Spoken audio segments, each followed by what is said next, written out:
The Hearst Center for the Arts hosted a book release for a past Cedar Falls resident and UNI professor, Robert F. Gish.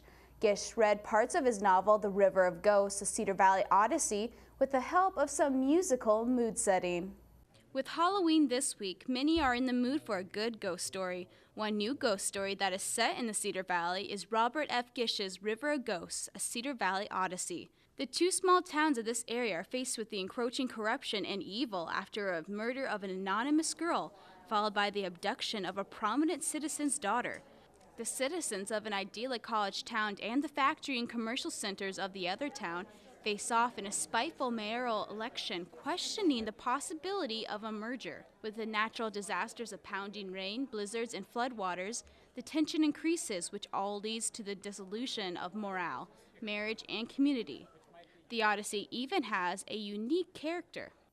And then the mythical context for it is that there's a sturgeon, a giant sturgeon, ageless sturgeon, and you know the sturgeon fish is one of the oldest of all fish. They sometimes stay 100 years or something like that, and they grow to be 18, 20 feet, so they're a monstrous fish and a prehistoric fish.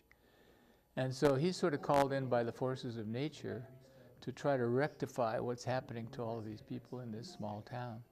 Last week, the James and Merrill Hearst Center for the Arts hosted the release of Gish's book. During the event, the room was packed with fans that not only got to hear bits of the book, but also listened to music that helped in setting the mood. The music was guitar playing by Gish's longtime friend, Bob Dunn. Both Bobs met while teaching at the University of Northern Iowa.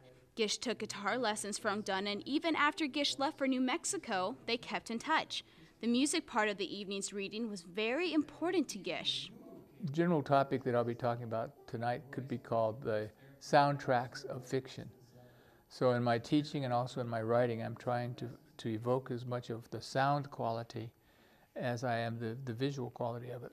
So I'm very interested in the relationships between architecture and writing, and between art and writing, and between music and writing, and how all of those creative processes reinforce each other. Well, it's interesting because in literature or reading a book, you can always come back to it's not defined by time. You can come back and reread something, and with music, it's ephemeral. You play it in the moment, and it's in the air, and then it's gone, and so forth.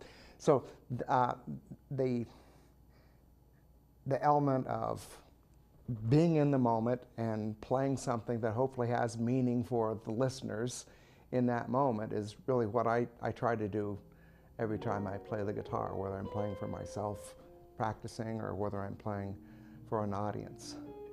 During the release at the Hearst Center, Gish talked about his writing process and how music helped him with writing. He also read bits from the novel as well as answered the audience's questions. Afterwards, those who bought the book had the opportunity to have it signed by the author.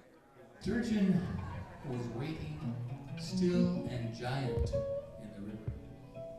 He had been waiting beyond time. He had been waiting forever, ageless in myth. The audience was intrigued and joyful for both the readings and Gish's personality. Gish even graced the packed room with some of his dance moves.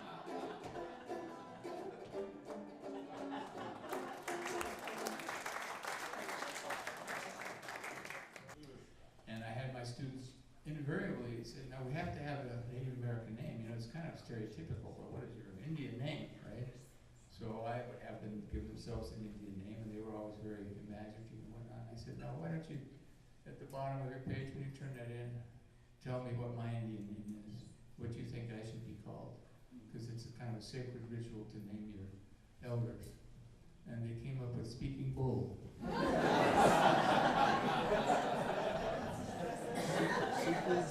Even though the book has only just released, many are already excited about what they have read. I love it. It's just so beautiful. It's just full of Native American themes, which I love. I really love Native American art. So it's a beautiful read. It's a murder mystery.